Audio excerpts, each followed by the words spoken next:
Nagsisimula ang pelikula sa Poland, makikita natin ang isang lalaking nakasuot ng itim na damit na naglalakad sa kadiliman ng gabi.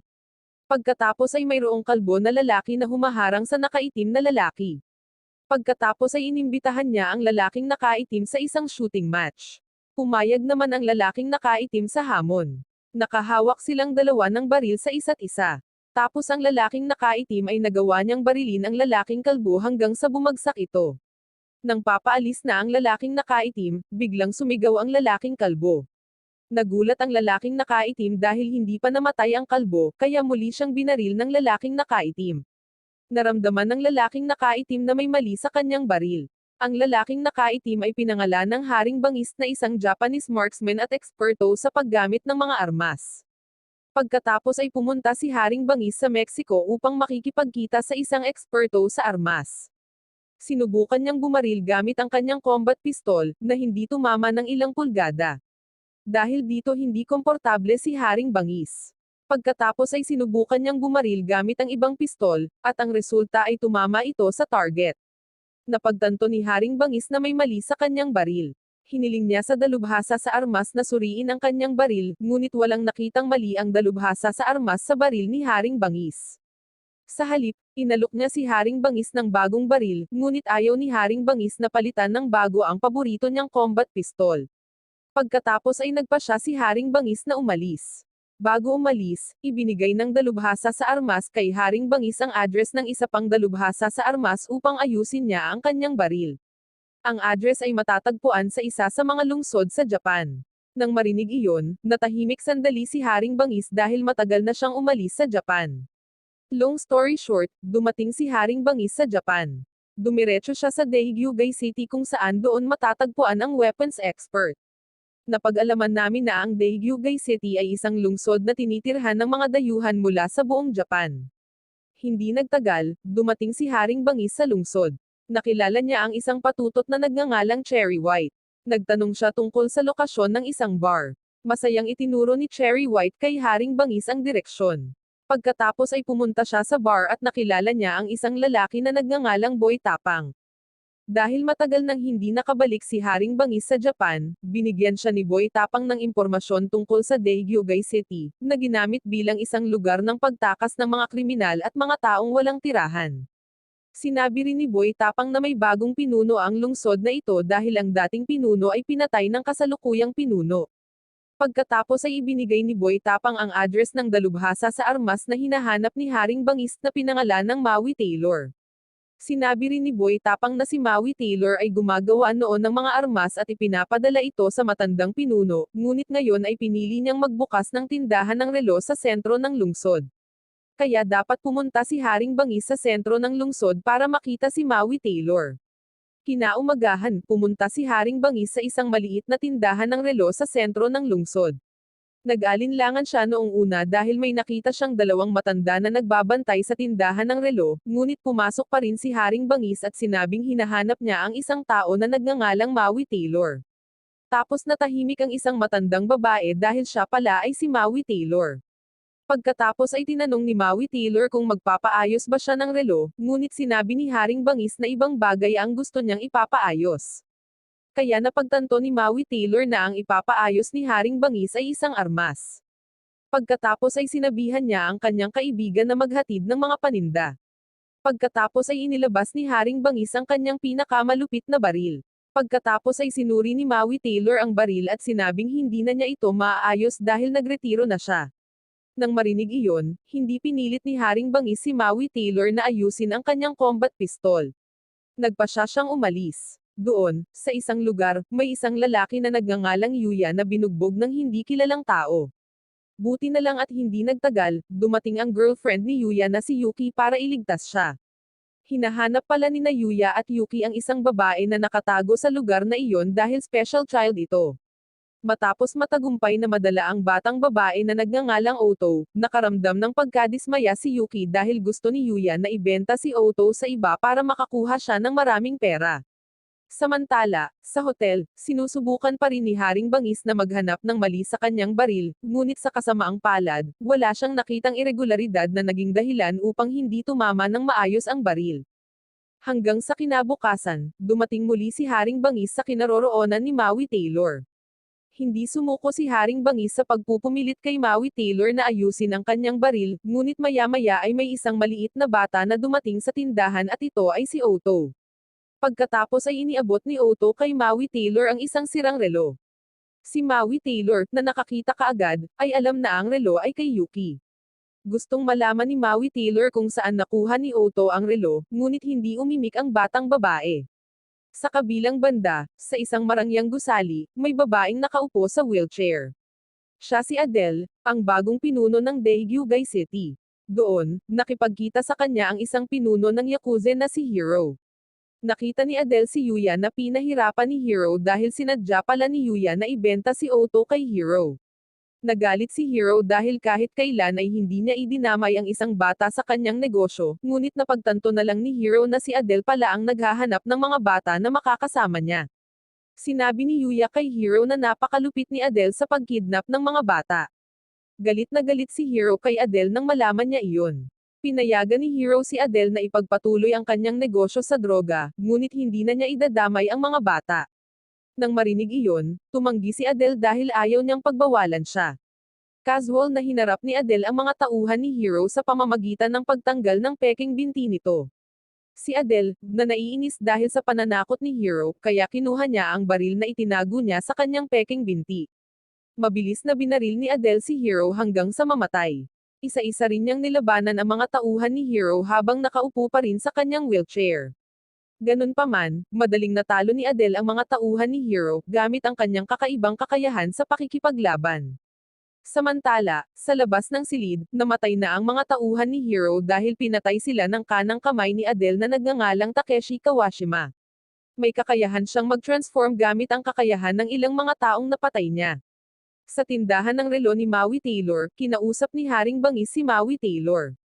Sinabi sa kanya ni Maui Taylor na ang relo na dala ni Otto ay kay Yuki, isang patutot na kilala niya. Sa nakaraan, si Yuki ay buntis at humingi ng baril kay Maui Taylor dahil gusto niyang tapusin ang kanyang boss na nagsabi kay Yuki na ipalaglag ang bata. Ngunit si Maui Taylor ay hindi nagbigay sa kanya ng baril kundi isang relo, kung saan maaaring ipagpalit ni Yuki ang relo ng baril kapag kailangan niya ito. Pagkatapos ay hiniling ni Maui Taylor kay Haring Bangis na tumulong sa paghahanap kay Yuki. Noong una, ayaw niya pero pagkatapos mangako ni Maui Taylor na aayusin ang baril, sa wakas ay pumayag si Haring Bangis na hanapin si Yuki. Pagkatapos ay pinahiram ni Maui Taylor ng baril si Haring Bangis. Pagkatapos noon, pumunta sina Haring Bangis at Otto para hanapin si Yuki. Sa daan, hiniling ni Haring Bangis kay Otto na sabihin sa kanya ang numero ng tren na sinasakyan niya kanina, ngunit ayaw magsalita si Otto, kaya naiinis si Haring Bangis sa kanya. Sa wakas, nagbigay siya ng lapis at papel para makipag-usap kay Otto. Pagkaalis ni Haring Bangis, nakita pala siya ng isa sa mga tauhan ni Adele na si Kawashima. Sinadya niyang hindi habulin si Haring Bangis dahil alam niyang expert shooter si Haring Bangis. Kaya naman, inutusan niya ang mga tauhan ni Adele para sundan si Haring Bangis. Si Otto naman na mukhang takot ay hindi makalakad dahil nakita niya ang bangkay ni Yuki kaya binuhat siya ni Haring Bangis. Samantala, sa lugar ni Adele, may isang mobster na nagngangalang Ikomen na gustong makipag-usap kay Adele. Pagkatapos ay inalok siya ni Adele ng kanyang mga produkto ng gamot na maaaring magbigay ng mataas na guni-guni at maaaring mabawasan ang proseso ng pagtanda. Nagbigay si Adele ng larawan niya 20 taon na ang nakakaraan nang siya ay isang takas noon mula sa Interpol, ngunit si Ikoma ay tila hindi naniniwala kay Adele. Kaya pinakiusapan ni Adele si Ikoma na magdala ng mga importanteng tao tulad ng mga opisyal at pulis upang sila ay malulong sa droga ni Adele. Hindi nagtagal, dumating si Kawashima upang magbigay ng balita kay Adele. Sinabi niya sa kanya na kasama ni Otto si Haring Bangis. Nang marinig iyon, napagtanto ni Adele na mahirap kalabanin si Haring Bangis.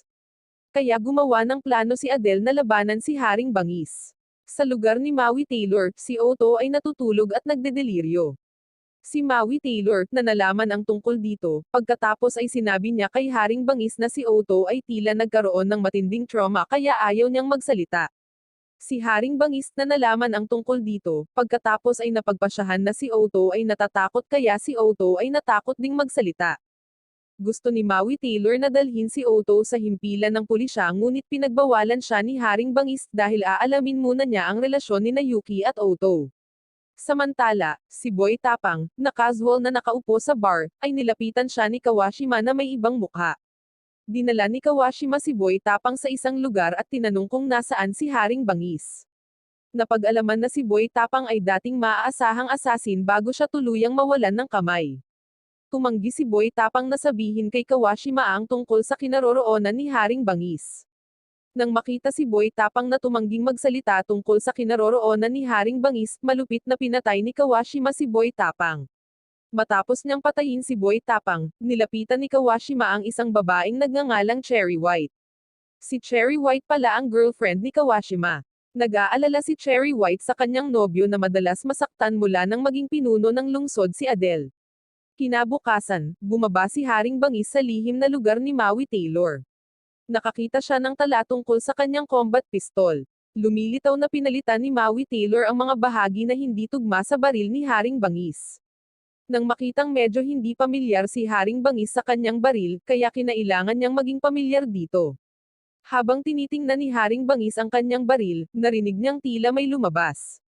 Nakita ni Haring Bangis na si Otto ang tumatakbo palayo sa tindahan ng relo ni Maui Taylor. Pagkatapos ay hinabol ni Haring Bangis si Otto, at sa kabutihang palad, naabutan niya ang bata, at sinabihan niya ito na bumalik sa tindahan ng relo ni Maui Taylor. Pagkatapos ay bumalik sila sa lugar ni Maui Taylor sa sentro ng lungsod.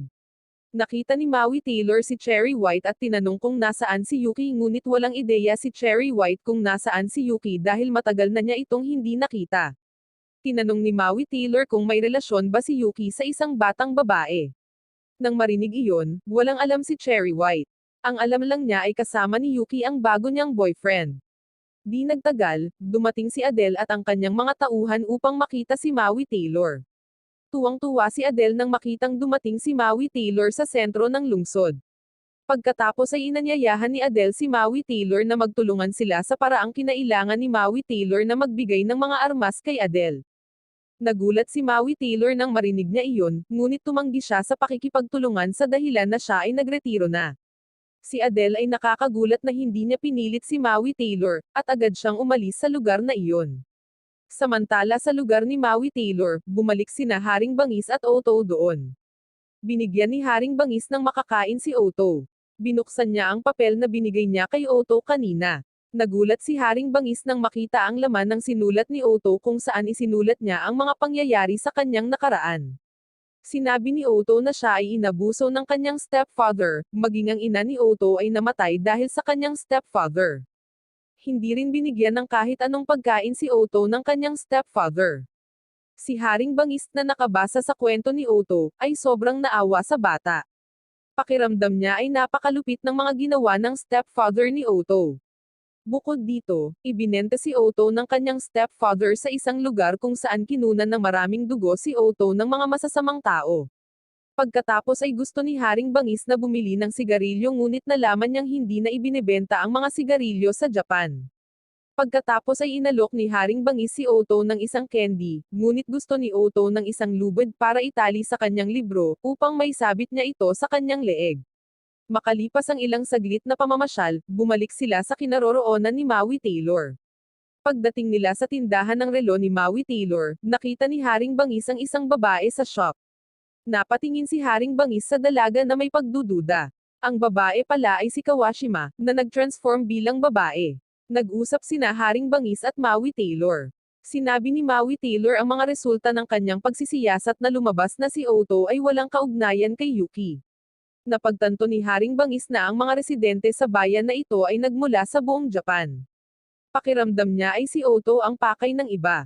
Gayunpaman, sa kalagitnaan ng kanilang pag-uusap ay biglang namatay ang mga ilaw. Pagkatapos ay dinala ni Maui Taylor si Haring Bangis sa lihim na silid. Samantala, pinuntahan muna niya si Otto. Nang umakyat si Haring Bangis, napagtanto niyang may ilan sa mga tauhan ni Adele na naghahanda sa pag-atake.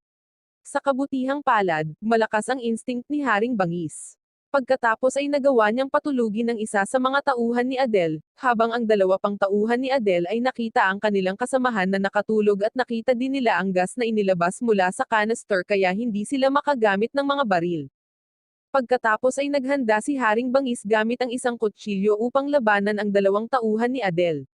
Madaling natalo ni Haring Bangis ang dalawang tauhan ni Adele.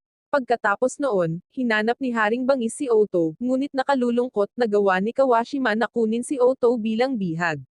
Babarilin na sana ni Haring Bangis si Kawashima, ngunit natakot siyang tamaan si Otto. Biglang binato ni Kawashima ng kutsilyo si Haring Bangis, dahilan para mawalan siya ng malay dahil may lason ang kutsilyo. Si Kawashima, na nakitang nawalan ng malay si Haring Bangis, ay nakaramdam ng saya. Dinala niya si Otto palayo doon at pumunta sa kinaroroonan ni Adele. Nang makarating si Otto sa kinaroroonan ni Adele, saka kinuha ni Adele ang dugo ni Otto. Nabatid na ang mga gamot ni Adele ay nagmula sa dugo ng mga na-trauma na bata. Kaya, kung mas matindi ang trauma ng mga bata, mas nakakabuti ang kanilang dugo na gagamitin bilang droga. Lumipas ang 2 araw, nagising na lang si Haring Bangis mula sa kanyang pagkakatulog dahil sa lason sa kutsilyo ni Kawashima. Gusto ni Maui Taylor na iulat sa pulisya ang tungkol sa pagkidnap kay Otto. Hindi sumang-ayon si Haring Bangis dahil alam niya na hindi kakayanin ng mga pulis ang puwersa ni Adele. Ilang saglit pa, binigyan ng pagkain si Otto ng mga residenteng nakakaalam tungkol kay Otto sa lugar ni Maui Taylor. Dahil dito naramdaman ni Haring Bangis na kailangan niyang iligtas kaagad si Otto. Pakiramdam din niya ay may pananagutan siya sa kaligtasan ni Otto. Humingi ng pahintulot si Haring Bangis kay Maui Taylor na humiram ng baril dahil nagkakaproblema pa ang kanyang baril. Pagkatapos, nakipagkita si Haring Bangis sa kanyang kaibigan na nagngangalang Yoshohara. Nais malaman ni Haring Bangis ang kinaroroonan ni Otto at ang lahat ng impormasyon tungkol kay Adele. Bilang karagdagan, bumili siya ng mga bala para sa kanyang baril. Sinabi sa kanya ni Yoshohara na si Adele ay isang babaeng may kakayahang pumatay ng 100 tao sa 1 minuto lamang. Nabanggit din niya na maraming assassin sa headquarters ni Adele, kaya dapat mag-ingat si Haring Bangis sa kanilang lahat.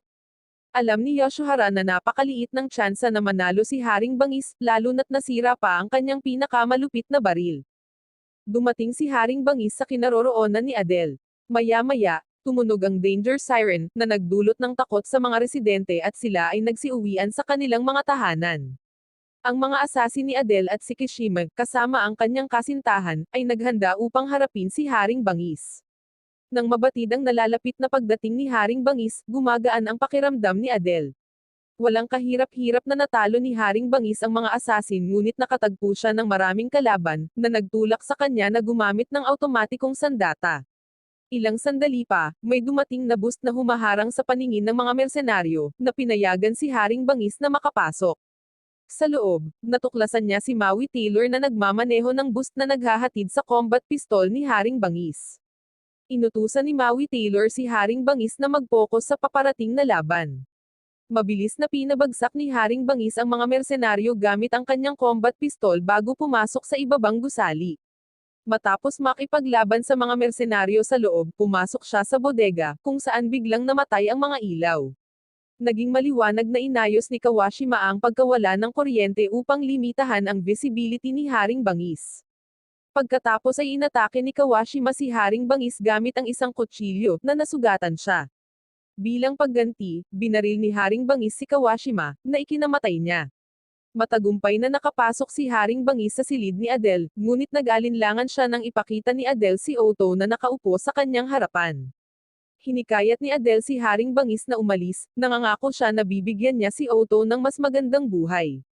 Bago umalis, kumuha si Adele ng baril, na hinahamon si Haring Bangis sa isang shooting match. Habang inihahanda nila ang kanilang mga baril, itinulak ni Adele ang kanyang wheelchair, hudyat ng pagsisimula ng laban. Nakamamatay na binaril ni Haring Bangis si Adele sa dibdib, at nakaramdam na sila ng kasiyahan. Pagkatapos, dinala niya si Otto sa lugar ni Maui Taylor kung saan doon sila nagpalipeds ng gabi. Kinaumagahan, si Otto, na nakasuot ng pambabae, ay sumama kina Haring Bangis at Maui Taylor para mag-almusal. Nagpahayag si Maui Taylor ng pagnanais na ampunin si Otto, at nagsalo sila sa isang pagkain na puno ng tawanan. Umalis si Haring Bangis sa lugar ni Maui Taylor, at naghihintay siya sa kanyang sundo. Dumating ang isang dilaw na kotse, at umalis si Haring Bangis sa Japan. Wow naman! Doon nagtatapos ang pelikula mga idolo, salamat sa inyong panonood.